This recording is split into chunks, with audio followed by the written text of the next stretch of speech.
Hello there, welcome to another JL Circus in quarantine session with me, Dan Rose. How you doing?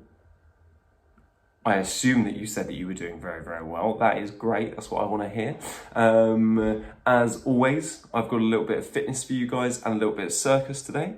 We're going to try our hand at some push-ups, at some sit-ups, and at some leg raises, which are some brilliant exercises for training our abdominals and our core, which is good for our handstands and things like that.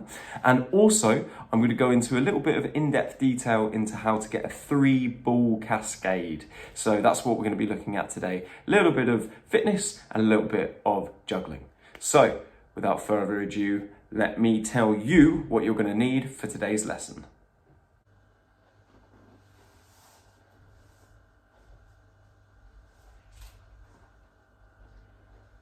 So, for today's lesson, you're going to need a couple of balls, and by a couple, I mean 3. So they could be juggling balls. I've got 3 juggling balls here. Obviously they are made for it. That'd be perfect. But if you don't have that, we can make some balls out of some socks. Now I did this in the first half of the term, but I'll just explain it again.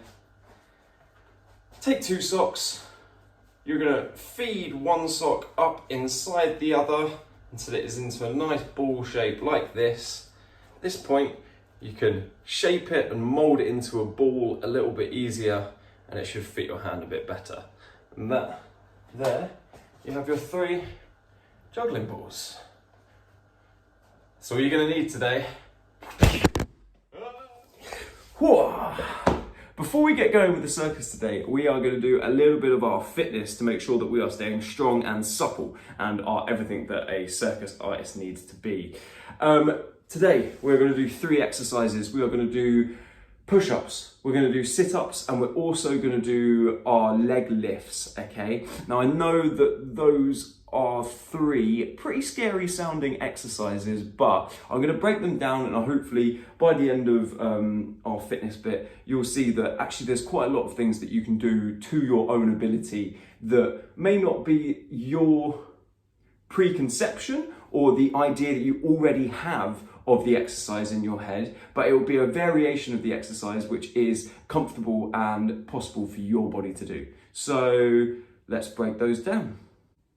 The first exercise that we're going to try today is a push-up. Now I know that those are 2 words that can strike fear into the heart of most of us, but as I said, I'm going to hopefully break down the exercises so that you can do it to your own ability and work at your own body's pace, okay? So the first thing that we need to figure out before we do a push-up is our front support position, which is our plank position, which is what we did our 105 seconds of sweat with in the last session that I took with you guys. So our front support position, we can start in our cat shape, which is just where we're on all 4s. Then we're going to take one leg going back, another leg going back, and within that we're going to make sure that we don't raise our bum up and that we don't drop our bum at all, and also that we're pushing up through our back, but not too much so that it has a big bounce. We just got a nice straight line there, okay?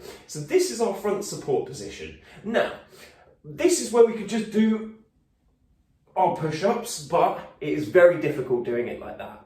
To make our push-ups easier, I'm going to say that you're going to lower your legs down, lower your knees down to the ground, so that you only are in half of a front support position. So this is full front support, this is half a front support. At this point, you've taken away a lot of the weight that you're going to do the push-up with, and you should find that your push-ups are a lot easier now. So that is our body placement and figuring out what to do with the big parts of our body while doing our push-ups. Another thing I want you guys to think about is what we're doing with our arms while we do our push-ups. So what I just showed you there was my arms nice and close in, like this, keeping them as close to my body as I possibly can as I go down to do my push-up, okay? But we could have our arms slightly wider out with our hands turning out. You could do a push-up here. We could have a push-up with one arm long, one arm short. Ooh. We could do it on the other side. So there are plenty of places that you can do a push-up and change the muscles that you're working on because of your hand placement, essentially. You could even do one with your hands super close together. I mean, it's really hard, but it can be done. But for your first bunch of practice push-ups today, I want you to just try where your arms are nice and close together. The last thing that, close to your body, not close together, sorry.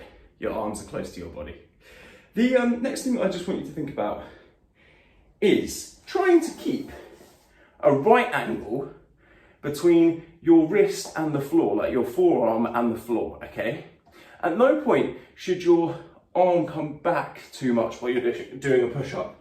Now what I mean by that is I'm trying to keep my forearm straight. I'm not allowing it to come back, okay? So I'm not going back here, do my push-up down there and crumbling down or anything. I'm trying to keep my body almost sending my head forward a little bit to keep my forearm almost perpendicular, a right angle from the ground, okay? Whoop, back up we go. Okay, so that's my understanding of the push-up. And I think for you to get a good sense of where you're at with your push-ups, you should be trying 3 sets of 5 push-ups. So this is what I would expect you to do as your first sort of set of push-ups. You're going into your front support position. You're going to put your knees down on the ground. You're going to try and keep your arms nice and close in as you go down and push yourself back up. That's 1 repetition. Let's do that. 1, 2, 3, 4, 5, and coming back up to rest. Give yourself a good 30-second to a minute break in between each exercise, and then you can have another go. So, as I say, you're going to do 3 sets of 5 of those, so that's 15 in total, giving yourself a little bit of a break in between each one. Just so you know, push-ups are really hard work. So if you can't get them straight away, don't worry. I couldn't do a push-up once, and now I can do quite a few of them. But it did take me a lot of practice, and even as I do them nowadays, you can see how much effort this takes me to do. So go at your own pace, and don't worry if you can't get them straight away. The next exercise that we're going to try are sit-ups. Now, there are a few different ways to do sit-ups. We're going to do what are sort of known as tummy crunches, but popularly they're known as sit-ups. So, on your back, on the floor, legs bent, again at a right angle in your body. So if they were upright, there would be like a box sort of shape, but because we're just going to leave them down on the ground, it's still there, but that is the shape that you're trying to make with your legs. Your chest is going to be on the floor at first, but this is our starting position for our sit-ups. We're going to have our hands up in the air, and we're just going to see if we can reach up ever so slightly. Okay? So we are almost reaching upwards. It's not like we're reaching forwards, we're just reaching up. It's almost like there is a piece of cake on a string that's hanging from the ceiling, and the cake is about here, okay? And we really want to get that cake, but we can't quite reach it. Cake, cake, cake, we can't ever get the cake, okay? So if it helps, you could say cake as you're doing this. You might even just think about the cake that you're going to have after you've done all of your exercises, okay? Now I know that we've done sit-ups with a bit of a wall bounce before, but I really want us to be concentrating on seeing if we can isolate, and by isolate I mean really independently, individually get into all of the muscles that are in our abs and in our stomach basically. And that's what I'm trying to do with this form of sit-up. It's not a full sit-up like we have done in the past, it's literally just a little tummy crunch, crunch, crunch, and you should feel it just at the top of your abdominals, not down below, okay? So those are our sit-ups.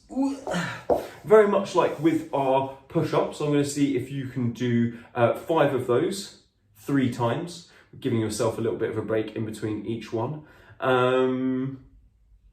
Again, go at your own pace.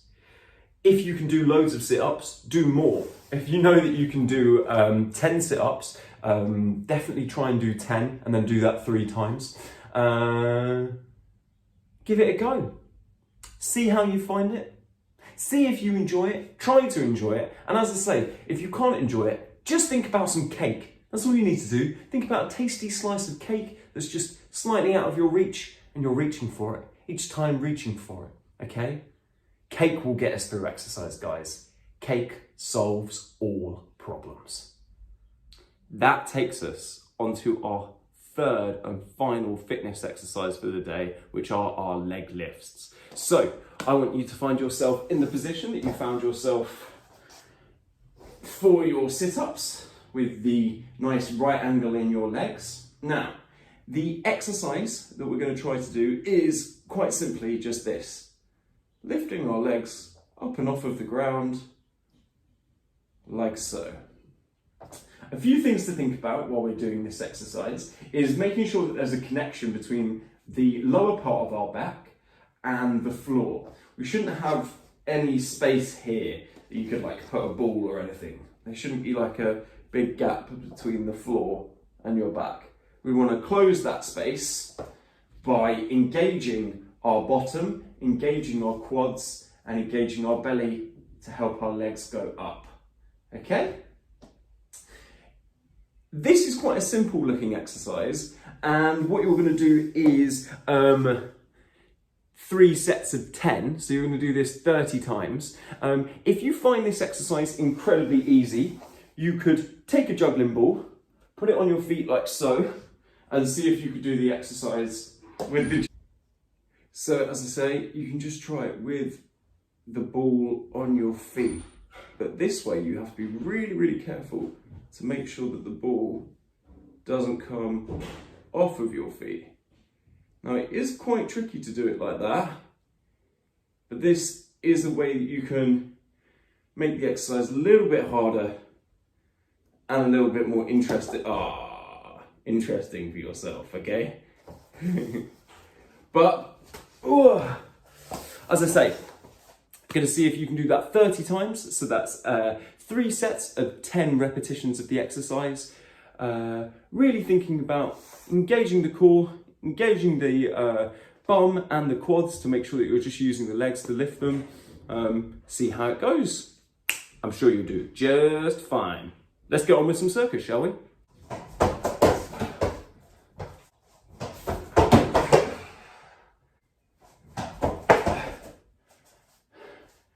Finally. For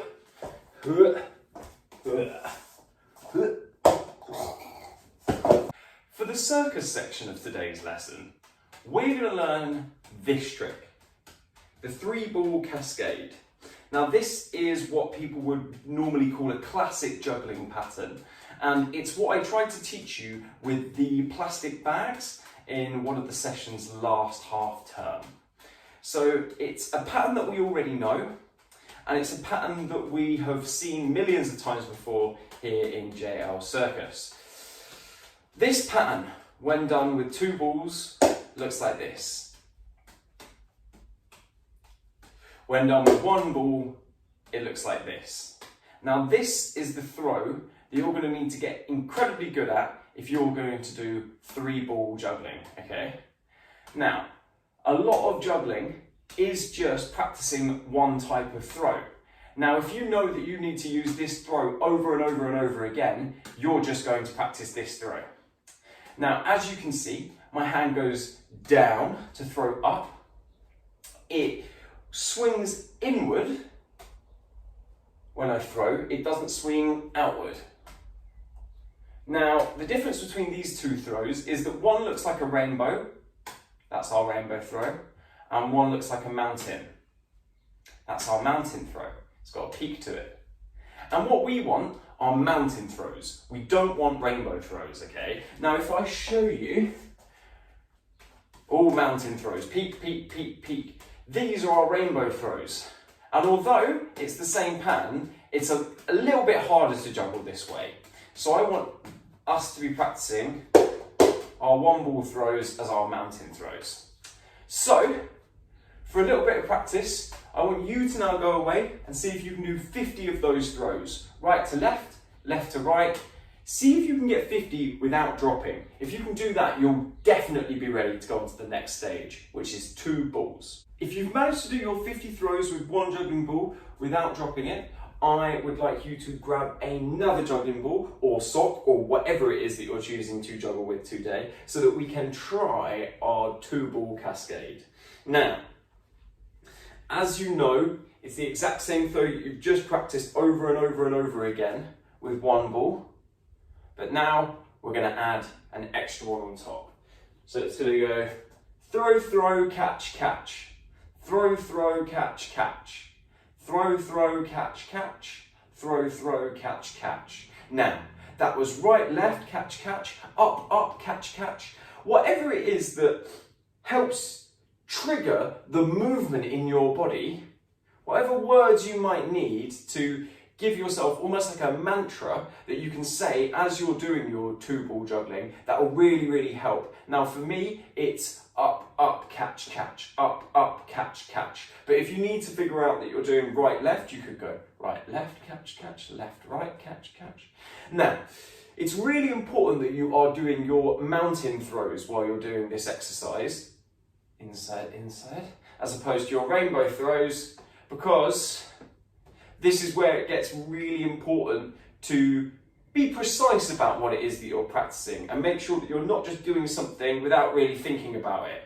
Now, one side might be doing your lovely mountain throws, but the other side might not.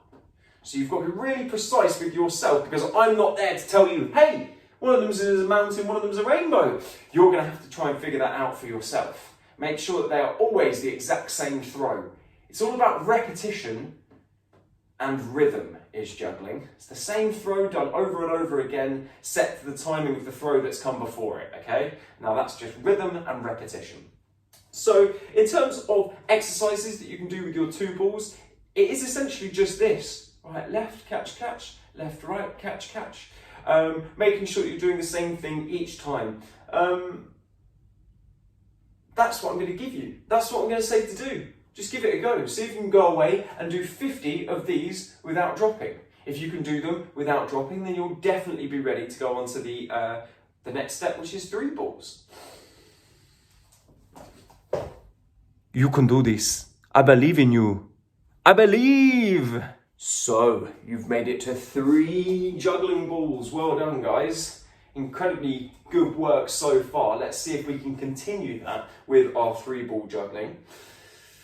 3 balls is when everything gets a little bit complicated. You're going to find out that you've got 2 balls in one hand. There's all sorts of stopping issues with that and trying to figure out how to fit all of these objects in your hands. It's going to be a little bit harder if you are 6 years old and your hands are half the size of me. If that is the case, try and find some slightly smaller socks, some smaller juggling balls to do it with. But you're going to start with 2 in your right hand if you are right-handed, or you'll start with 2 in your left hand if you're left-handed. That is the way that we always start. With 3 ball juggling, you always start with the hand that has 2 in. If you try to start it with the 3rd, it just doesn't work, okay? So you always start with the hand that has 2 in. That's the first thing that you should think of before you start any of this. Am I starting with the right hand? Because otherwise it just won't work. So always start with the hand with more. The first exercise that I want you to do for your 3 ball juggling is just doing the throwing without any of the catching. So it's going to go like this. 1 goes over, 1 goes over, 1 goes over. Right, left, right. Okay? You should have the balls sort of swapped sides on the floor in front of you. So you should have 1 on the side where you had 2, and then you'll have 2 on the side where you had 1. Pick them up, and you're going to do the exact same thing again, but to the other side. So you're going to start with 2 in your left now. We're going to go 1, 2, 3. Great stuff. And if all goes right, you will swap back to the other side, okay? The next step is basically just trying to catch one of those balls. So we'll go drop, drop, and catch. So you're catching the last ball that you throw if we do it this way. And we're going to pick up again. So we have 2 on the left. We're going to do the exact same thing.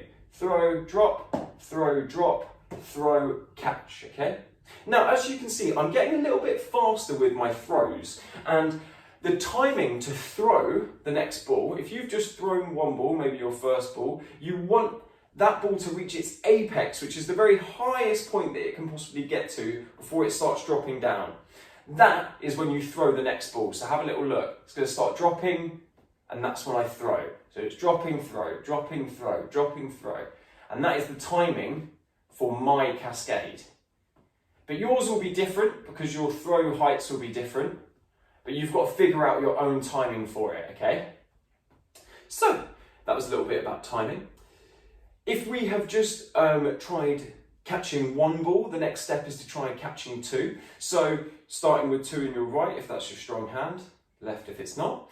We're going to see if we can throw one, drop one, and then we're just going to do the same exercise that we did with 2 balls. Throw, throw, catch, catch, okay? We're going to swap over to the other side, so you've got 2 in the left.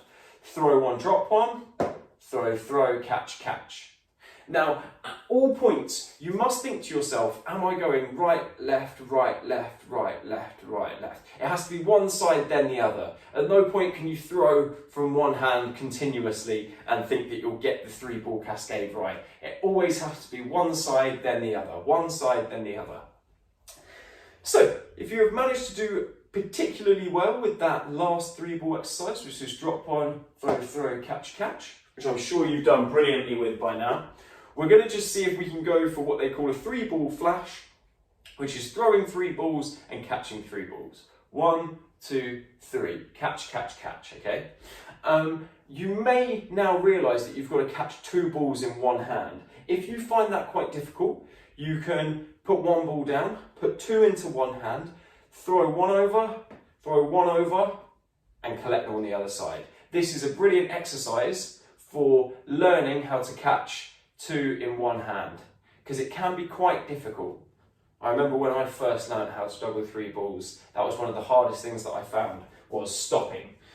Because if you do manage to get to a point where you're running your 3-ball cascade, you want to be able to stop, so you can get your round of applause from your audience and take your bow. Okay? Now, while you're practicing all of this, if you get really frustrated with one stage and you keep dropping on it and you can't seem to get it and everything goes wrong, I want you to stop for a moment, go and have a little sip of water, come back to it, and then do the stage before the one that you were just trying. So just track back through the video and figure out what it was that you were doing just before that. Normally we get so frustrated with juggling because our patience gets tested, and juggling is a really, really good thing for training our patience and training us to be a little bit more patient with ourselves and to be a little bit more resilient with things that we find quite difficult, because you will drop a lot.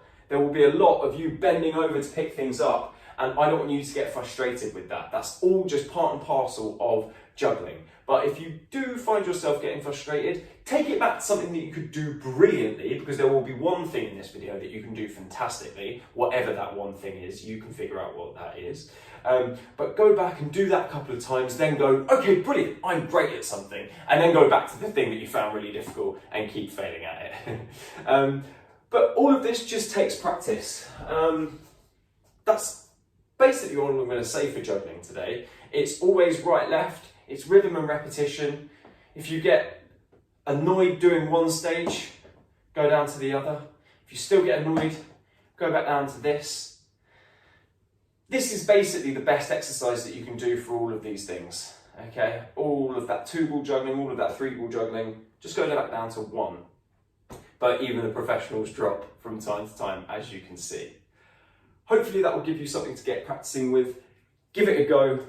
I want to see your juggling next time I see you in the JL Circus session.